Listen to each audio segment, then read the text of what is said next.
Друзья, перед просмотром видео поддержите лайком и подпиской на канал. Хочу вам рассказать о том, как я добился своей карьеры и не только. Все началось после того, как я в свои 25 женился, ей тогда только исполнилось 19, да и встречались мы уже до этого 3 года, до свадьбы стали жить вместе. Я работал в довольно крутой фирме, тем более был один в ней официальным проектировщиком.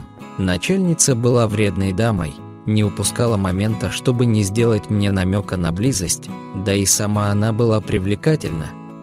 Теща меня сразу не взлюбила за то, что я соблазнил ее дочь. Тестю было пофиг, он редко был дома, да и тем более они были в разводе, хоть и жили вместе. В один жаркий летний день мою Оксану забрала скорая, на 5-м месяце, сказали, что пока не родит, будет у них. Пятница, вечер, после работы, съездил к ней, вернулся домой, а во дворе сидит теща, это был ее первый визит ко мне. Она была сама не своя, оказалось, что муж собрал вещи и уехал насовсем, истерика переходила в рев. Я уже думал вызывать скорую, но коньяк решил проблему, еле ее успокоив. Я постелил ей в комнате для гостей, уложил ее я и сам в своей спальне отключился быстро. Выходные пролетели быстро, да и теща стала совсем другой, более милой и отзывчивой. Я в понедельник, зная, что неделя будет тяжелая, да и то, что сдача проекта, да и еще моя начальница доставала меня. Под конец дня все же я не сдержался и высказал начальнице все. Она выслушала меня, подошла спокойно ко мне, прижалась и поцеловала. Начальница сказала одно, что я мог бы всегда быть таким и занял бы ее место в отделе. Неделя прошла нервно и быстро, дома теща, а в конце дня начальница, с которой у меня были совсем другие дела. В пятницу, сдав проект, заключив контракт, мы всем отделом устроили гулянку, да и премиальные были приличными. Очнулся только дома, на часах начало 8-го, меня еще всего штормило, рядом спала теща, все тело было как побитое, сходив в туалет. И зайдя на кухню, увидел тещу, а она готовила кофе и еще что-то, сев на стул, не знал, что сказать. Уже за столом она рассказала, что ночью меня внесли в дом, что даже в таком виде я был молодцом. Я ее слушал и был в шоке, пока не позвонили мне и сообщили, что к 12 я должен был быть у генерального, а меня всего штормило после вчерашнего и рассказа тещи, которая сидела рядом и сияла от счастья. Приготовив мне напиток, чтобы взбодриться, я пришел в себя уже на работе, и у генерального узнал, что он меня назначил начальником бюро, в которое входило 4 отдела, и на которое метила моя уже бывшая начальница. Выпив с ним виски за назначение, мне была предоставлена хорошая премия и отпуск на 15 дней, пока будет готов мой кабинет. Уходя от него, он сказал мне, что если и дальше буду себя так вести, то скоро и его место могу занять, но после того, как он уйдет на повышение. Я тогда не задумывался о его словах и с радостью ехал домой с бутылкой отличного вина и виски. Уже дома рассказал все теще, и она предложила поехать в одно место и провести вместе эти дни. С дочерью она быстро договорилась, и мы тут же собрались и уехали. Рано утром нас на вокзале встретила ее подруга, и через пару часов мы были на месте. Домик стоял в лесу под самой скалой, утопая в зелени, озеро и тишина. В доме были все удобства, да и никто не мешал. Эти 15 дней прошли очень бурно. Выйдя на работу в свой кабинет уже, моя бывшая начальница только и старалась угодить мне, а я как мог издевался над ней. В один день она не выдержала и спросила, чего я хочу. Я ей ответил, что она знает. Через пару недель, под конец дня, она пришла ко мне. После данного мероприятия я похвалил ее, какая она молодец, и в дальнейшем, как меня повысит, может занять мое место. Под конец лета у генерального днюха собрались все в ресторане, гуляли отлично, только он меня предупредил, чтобы я не нажрался, как в прошлый раз. После вечеринки он мне предложил проехать к нему на дачу. Уже у него на даче выпили хорошо, и сидя на большом диване он мне сделал предложение, от которого я не мог отказаться, попросил только съездить и привезти девушек, чтобы отметить мой будущий карьерный рост. Через час я вернулся в компании девчуль. Начальник доволен, а меня похвалил и сказал, что такие люди, как я, нужны в руководстве. После этих выходных я стал часто зависать у шефа, не только в его кабинете, но и дома, мы стали друзьями. Моя бывшая начальница теперь сидит в моем кабинете, а я, как положено, поднялся еще выше. Alright, everyone's presentations are done. Nick, the manager, said as he tried to move the discussion forward. Excuse me, I haven't. I recently found out something. Nick interrupted me and began to speak. There's apparently someone in this department who didn't graduate high school and is just a part-timer. Meetings should be for employees only. Absolutely right. His lackey, Mike, of course, agreed with Nick. I'm leaving. After leaving the meeting room, I started to shut down my computer. I noticed that an email had arrived, not in my personal inbox, but in the company's shared email. Thinking, there's no point in speaking up, no one will listen, I went home quietly. The next day, I heard a commotion from Nick's desk. He was staring at his computer screen, his face pale. Nick? Is something wrong? Mike looked at the screen with him. And he turned even paler than Nick. Why is he so angry? Knowing the reason for Mike's distress, I thought to myself, serves them right. My name is Adam. My mother passed away when I was in the 9th grade, and I was raised by my father. Well, you could hardly call it being raised. After my mother passed, my father changed. He drowned his sorrows in alcohol, and though he still went to work, he squandered our living expenses on horse racing. Because of that, I had to start working part-time as soon as I entered high school. Every month, I went to the convenience store with bills in hand that couldn't be auto-deducted from my father's account. Even though I endured it because I didn't want to be alone, I reached my limit in my second year of high school and dropped out. I found a live-in job at a distant inn. Thank you for everything. The day I left home, my father, still staring at the TV, spoke. Take care. That was our last conversation. Back then, 18 wasn't the age of majority, so I needed my father's permission to work, and I couldn't hide my place of employment. Yet, my father never visited me even once. I kept working just to survive, and before I knew it, I was 42. Years of hard work paid off, and I was transferred to the headquarters. I was thrilled to be recognized by the company, as I thought I'd be working in the field until retirement due to my lack of formal education. Listen up. Our work can change the future of our employees. Don't drag us down. On my first day after the transfer, Nick, dressed in an expensive suit, spoke sternly. There was a reason for this. Our inn was located in a prominent tourist destination, known so well that everyone in the state could sing its commercial jingle. At its peak, we had 5 locations within the state. But that was long ago. Due to financial difficulties and aging facilities, only the place where I had worked for many years and the original establishment remained. I was prepared to lose my job anytime, but now there was a glimmer of hope. With the rise of social media, the tourist area where the inn was located started gaining attention again. Depending on how hard the sales department, where I was transferred, worked, we could either thrive or be forced to give up this prime location to the new hotel chains continuously popping up. For Nick, who had switched careers from another industry to strengthen our sales, this was a battle he couldn't afford to lose. I understood why he had to be strict. I will do my best. Nick sneered at my enthusiastic declaration. Did you not hear what I said? I'm sorry. I thought I was listening carefully. Out of habit from years of customer service, I apologized reflexively, though I had no idea what had offended him. Someone was watching me with a smirk. In this department, there are those who are expected to excel and those who have been shoved here because they have nowhere else to go. You are the latter. It was Mike, the section chief. He's 7 years younger, at 35. But he was called to headquarters much earlier than I was and had been moving around within the headquarters ever since. I'm not jealous, but I can't accept that he's my boss.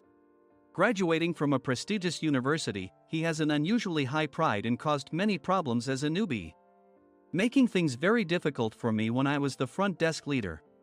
When I found out Mike was transferred to the sales department a month before me, I was disheartened. Mike is right.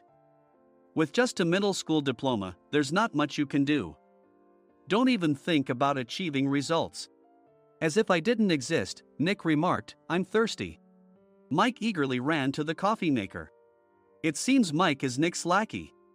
I regretted being happy about my transfer to headquarters, wishing I had stayed on site forever. Send a direct mail to every company on this list by the end of the day. Nick only assigned me tasks that even a new graduate could handle. What? There are over 1,000 companies. You want me to send to all of them by today? Yes, if you and your fellow misfits split the work, even those with nowhere else to go should finish by today. I glanced at the employees typing away expressionlessly. They were worn out from customer service, only thinking about leaving on time, or were women reassigned after having children, with zero motivation for work. Even Sam, a new graduate from the same university as Mike, who was supposed to be among the expected achievers, had no enthusiasm for the job, having joined the company wanting to do customer service. I don't care what they say, I plan to quit anytime, he said. Only Nick and Mike were highly motivated, making all the decisions between the two of them. I originally only wanted to work at the inn to survive and had no particular attachment to this job. I swallowed my words, thinking I had no right to reprimand them. About a month after the transfer, Nick told us with a frustrated look. To commemorate the 50th anniversary, we've decided to create a plan exclusive for one group per day. Originally, Mike and I were supposed to come up with it, but our president, Mr. Thompson, insists on hearing everyone's opinions. So, you all get a chance. As Nick explained, Mike began handing out prints. Make sure not to embarrass Nick. If your ideas are half-baked, you'll have to redo them. It seemed that they had printed his handwritten notes by Mr. Thompson, which included several questions and a section for free responses. It made sense why Nick had to seek our input, given that all responses had to be submitted to Mr. Thompson. We were given a week to think about it, and a meeting was scheduled to compile our ideas. My plan is to let guests enjoy both the old and modern America. Nick began the presentations. Guests would watch a master confectioner at a nearby traditional sweet shop make sweets in front of them. The welcome drink would be premium tea in a bottle. Nick's plan was certainly attractive. After his presentation, Nick called on us to present in the order we were seated. Just as I stood up for my turn. All right, everyone's presentations are done. Excuse me, I haven't. I recently found out something. Nick interrupted me. There's someone in this department who didn't graduate high school and is just a part-timer. He was likely talking about me. I joined the company as a part-timer and was made a full-time employee when I turned 20. That was 20 years ago, so Nick and Mike probably had no chance to know until recently. Meetings should be for employees only. Absolutely right. After that, Nick kept creating opportunities to solicit everyone's opinions, purposefully excluding me from speaking. The meeting unexpectedly heated up and went past the scheduled end time. A few people asked to leave, and the discussion continued with the remaining few. Still here? Normally, you'd leave in that situation. Though I had no attachment to the job initially, hearing kind words from customers made me want to make them happier. For someone like me, with nowhere to go, the inn was my home and customer service was my life. I felt pathetic about my current self. I'm leaving. I left the conference room and started shutting down my computer. I noticed an email had arrived, not in my personal inbox, but in the company's shared email. Thinking no one would listen to what I had to say anyway, I quietly went home. The next day, while preparing the DM as instructed, I heard a commotion from Nick's desk. In his haste to stand up, he hit his knee on the desk. He stared at his computer screen, his face pale. Nick! What's wrong? Mike, thinking he should be the first to rush over, approached Nick while still wearing his coat. He peered at the screen with Nick. And he turned even paler than Nick. Why is he so angry? Who is responsible for this company? Nick, more irritated than ever, asked, and Mike answered without checking. Probably Sam. Sam wasn't there because he was attending a morning training session for new hires. Nick gave up on getting angry and returned his gaze to the screen. They were looking at an email that arrived right after the end of the working day yesterday. Apparently, no one, including me, had checked it before leaving. The email was from a large company that used us for their annual employee trips. The president and executives of that company also frequently used our services personally. President of the company, Mr. Mason himself, had declared that neither he nor his company would ever use our services again. Well, some companies cancel their employee trips or stop using our services due to financial struggles. Let's just move on. Mike kept wiping the sweat from his forehead with a handkerchief. Knowing why Mike was so agitated, I quietly watched their interaction. Do you know how much revenue we get from that company? We can find other guests to fill the rooms, but we'll lose the banquet costs, gift shop revenue, rental car fees, and more. Moreover, the gifts were supposed to be prepared by the traditional confectionery shop involved in Nick's proposed plan. If it's known that we incurred such a huge loss at this critical time, Nick's position in the company would be jeopardized. Nick took a deep breath, seemingly trying to calm himself. All right, Mike. Go to New York right now and apologize to Mr. Mason. What? You're coming with me, right? I have urgent work to do. I trust you, which is why I'm entrusting this to you. Please. Mike, believing Nick's sincerity, agreed with a determined look on his face, saying, yes. That's Nick for you. Even if Mike went to apologize, Nick would shift all the blame onto him if the client didn't change their mind. Well, it was Mike's fault to begin with, so it served him right. About 3 hours later, Sam answered a call from somewhere and repeatedly apologized, saying, I'm very sorry. Everyone watched to see what was happening. After ending the call, he informed Nick with a weary tone. When Mike arrived at the client's company, he only made things worse, further infuriating Mr. Mason. He was demanding, get his boss here immediately. It was no wonder Sam was exhausted, dealing with such a call right after returning from training. What is that idiot doing? All right, Adam, you're coming with me. If sacrificing Mike didn't work, then I must be next. Normally, I'd want to refuse at all costs, but I saw an opportunity in this situation. If I can be of assistance, I'd be happy to join you. I obediently followed Nick, and we flew to New York. When we introduced ourselves at the reception, it became clear how serious the situation was, as the receptionist personally escorted us to the president's office. Angry voices leaked through the door, making both Nick and me uneasy. Excuse me. I'm Nick, the supervisor. I understand my subordinate has caused you trouble, and I deeply apologize. Nick, with his experience in the corporate world, knew enough to offer an apology before excuses. However, his customer service skills left much to be desired. I sighed as I saw Mike trembling like a small dog in the corner of the room. What kind of training are you giving your subordinates? Mr. Mason glared at Nick with a red face. The intensity of his gaze made even Nick take a step back. Regrettably, I joined this company only 2 years ago and was unaware of Mike's issues. I should have identified his shortcomings sooner. Indeed. I should have realized sooner. No sensible person would come to apologize and then give a lengthy presentation on the drawbacks of not using their in. Nick froze, his mouth slightly open. Suspecting the worst, I picked up the documents that had fallen to the floor. It seemed Mike hastily prepared these documents on the plane, listing the disadvantages. Disadvantage 1: if you change the venue for the company trip, employees might suspect it's for cost-cutting reasons, leading to a negative impression. Reading it aloud half-jokingly, Nick snatched the papers from my hand and checked the contents with a furious expression. Among the stack of documents was a receipt from a nearby convenience store's copy machine. I felt a pang of dread, hoping he hadn't shown the receipt as well. What do you think he said when I asked what kind of nerve he had to do this? I'm very sorry. Faced with the dire situation, Nick must have thought there was nothing left to do but apologize.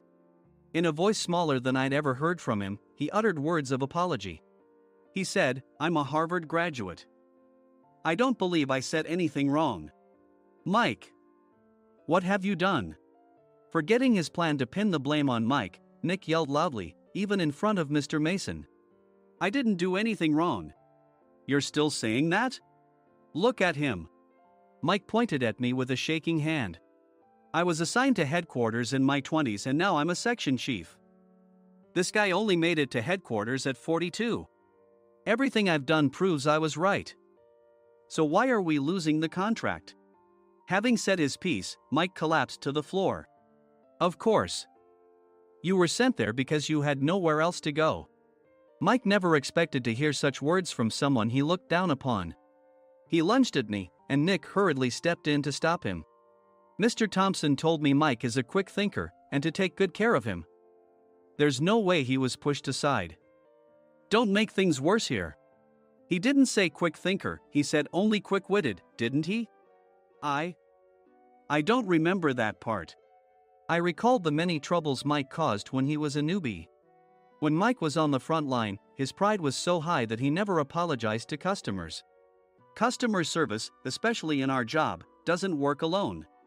It brings both good and bad situations. If the front staff or housekeepers made mistakes, or the cleaning company didn't properly clean a room, one had to apologize to the customers regardless of personal fault. Mike, in such situations, would never apologize, insisting he wasn't at fault. This often angered customers, and as the front desk leader, I frequently had to apologize on his behalf.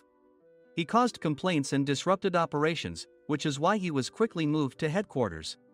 In departments where he didn't interact directly with customers, his quick thinking was beneficial and things went well. But it seemed his flaws were starting to show. Corporate reservations are supposed to be entered into the system by the sales representative. But a quick check yesterday revealed that more than 10 items were missing from the client's reservation. The handover document clearly stated what needed to be prepared. Why didn't you enter it into the system? Why do we have to give them special treatment? Filling rooms near the banquet hall, setting up all the food in advance. Specifying the brand of wine, they're too demanding. No wonder he always angered customers, I thought, feeling a headache coming on. Grouping them in rooms near the banquet hall is for our benefit too. It makes it easier for the staff to set up beds and serve breakfast since everyone's schedule is synchronized. As for the other requests, Mr. Mason suggested them to lighten our load. I didn't know that. Nick finally seemed to realize that Mike was the one who had angered the client. What did you say to them? I just told them we wouldn't give them special treatment anymore. We shouldn't waste effort on things that don't bring in money. I was utterly exasperated at his lack of understanding of customer service. Of course, we shouldn't comply with unreasonable demands. But carrying over successful practices from past stays makes customers feel remembered and enhances their experience. Good memories encourage repeat visits. That's part of our job. I looked down at Mike, who was sitting on the floor. In our job, nothing is a waste. Mr. Thompson likely moved you to the sales department, hoping you'd finally understand this. How do you think he feels now that you've failed to meet his expectations? Mike, tears in his eyes, fled the president's office. I was amazed he still hadn't apologized. You have it tough, Adam. It's okay, we're all employees of the same company. I deeply apologize for this disrespectful incident. Especially after all the care you've shown us. If it weren't for you, Adam, I really would have stopped staying here. When I heard you were moving to the sales department, I was willing to reconsider if you handled it. Seeing us talk so amicably, Nick's face contorted. Do you two know each other? Adam's service is excellent. I always requested him specifically. Normally, we don't accept specific staff requests, but we made an exception for Mr. Mason, adjusting my shifts accordingly. He had personally stayed at our hotel just before my transfer, and during casual conversation, I mentioned, I'm moving to the sales department soon. If I hadn't told him then, things could have been much worse. Please continue to take care of us. I look forward to it. On the return flight, Nick awkwardly offered me a can of beer. It's still working hours. Of course, I had no intention of forgiving him for a single beer. Nick might try to pin everything on Mike and avoid any consequences. While pondering this, a startling fact came to light. Nick, the tea bottles for the plan have arrived. I handed Nick a bottle labeled with our inn's name. They look good. What are you talking about? These are plastic bottles. I had assumed we would use the trendy, high-end bottling tea. But what arrived were ordinary plastic bottles of tea with customized labels. The only unique aspect was the label, which had the inn's name, making it look customized. Upon further investigation, I discovered that a substantial amount of money was set to be paid to the tea company. It was priced like bottling tea. Does this plastic bottle really cost $100 each? The tea inside is specially blended for us. The extra cost is for that. Wouldn't it be better to use another tea company? Or is there a specific reason we must use this one? As Nick continued to make excuses, I showed him a printed email. I informed the tea company's president, Mr. Mitchell, that we discovered irregular payments and he confessed. He said you two were high school classmates and planned to split the extra money. That idiot. Why did he confess? That's not important. You should worry about yourself, this could turn into a police matter. Opening the bottle cap, I suggested. How about calming down with this tea? It supposedly has a relaxing effect. Nick drank the tea frantically. In the following days, decisions were made about their fates. Mike was reassigned to the General Affairs Department, with no chance of transfer or promotion, as per Mr. Thompson's orders. As for Nick, since the payment to the tea company hadn't yet been made, he narrowly avoided legal trouble. Instead, he was encouraged to leave the company, and to avoid further complications, Nick submitted his resignation. Rumor has it that connections between HR departments have made it difficult for him to find new employment. Even though it was good to have those two gone, something unexpected happened in the sales department. Everyone became motivated and united in refining the 50th anniversary plan. In the end, my plan was adopted. We collaborated with the Tourist Information Center to provide personalized guides. The plan, tailored to the number of guests, was truly special for the 50th anniversary. Hey, is Adam's family coming to stay? I immediately booked that special plan for my family. Sam noticed it on the reservation list and quickly picked up on it. Yes, I'm inviting my father. That's great. I might invite my parents too. I lacked the courage to face my father just as Adam. But here, with the confidence Mr. Mason praised, I felt ready. The 50th anniversary plan was a perfect opportunity to reconnect with my father. I hoped to bring back the days when we could laugh together as we once did.